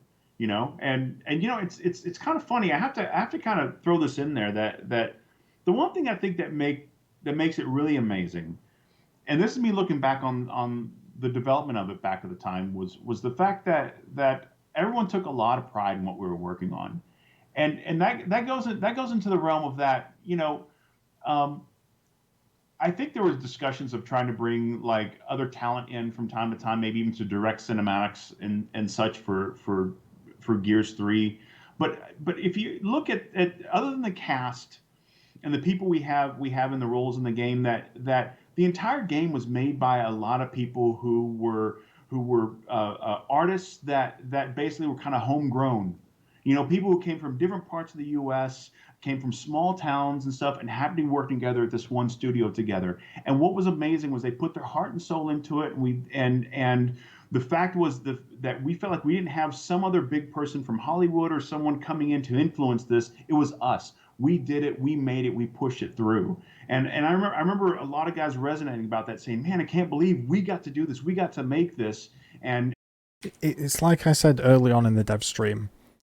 He keeps mentioning the fact that it was so nice to get the sketchbooks out, so nice to get the editor out and just play around with just a small group of people and create something without the pressures of Hollywood or this or that, or finish it by this deadline, or let's get a Terminator crossover in, let's do this, or, you know, to me, he hasn't said it, but it definitely seems like he way more enjoyed the older, much more tight-knit group than this whole pass it off and outsource it to 25 different teams and then kind of jumble it together.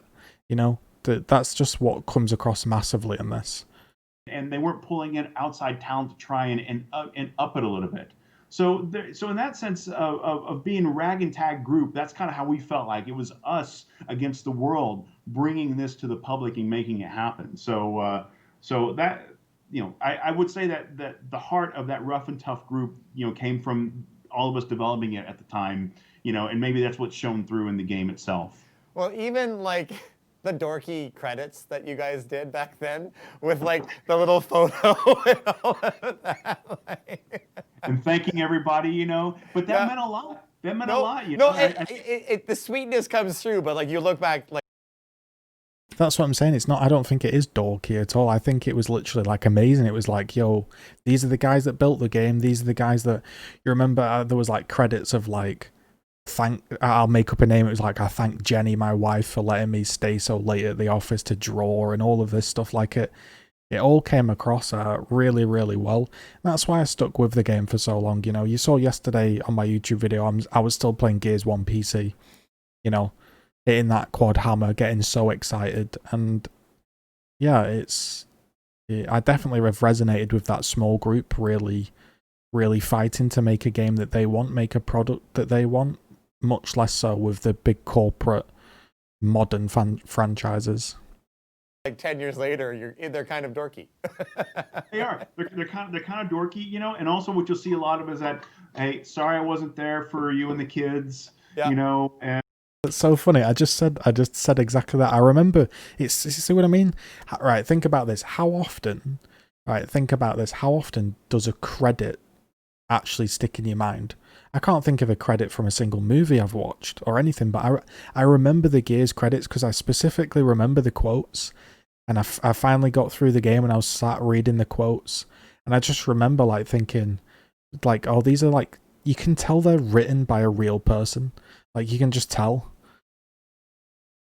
And such, because everyone's putting a lot of time in to make this happen, you know. But at the same time, you know what? That meant a lot to those guys. It meant a lot to those guys to be able to put that personal sense into that credit to say, thank you for thank you for allowing me to put my heart and soul into this. You know, and here's an extra thank you to you for allowing me to do that. Well, and I know, and as someone who, both of us, who has the luxury of getting to go out and interact with people and being a little bit more front there are hundreds of people behind every video game that gets made. And all of those people sadly work, they all work very hard, but sadly none of them get to a lot of them don't get to go and have that adulation moment, get to have that bit where they get to be the star for even a hot second.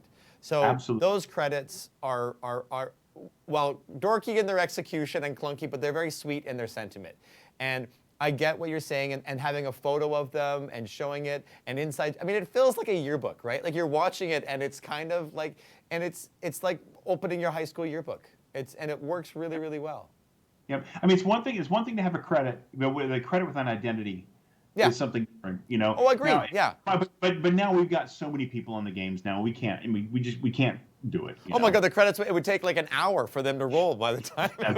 Yeah, you know, like I said, we were a small crew. We were a small crew putting this together. Like I said, Cinematics team at the most. And like I said, I'm talking about. I had 5 people on the Cinematics team when we were making Judgment. Yeah. You know, I think when we were making Gears 3, I think I may have had 3, roughly 4. You know, one person I think was committed mainly to doing editing work, but also would help us out with cinematics from time to time. And you know, now we have to have like at least our team internally is around 25. You know, and that again, that does not include any outsourcers that we're working with. So it's big stuff. But I mean, it was a different gaming generation as well.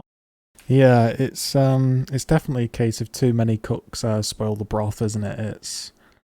It's definitely got, you can tell it, and this just isn't Gears. Most games, they just got diluted down into nothing because the teams are just too big. The scope of games is too big that it just becomes a huge project. That's what it feels like. It feels like it's become a huge project rather than like, this is what we want to make, you know? It's more like, let's get it done.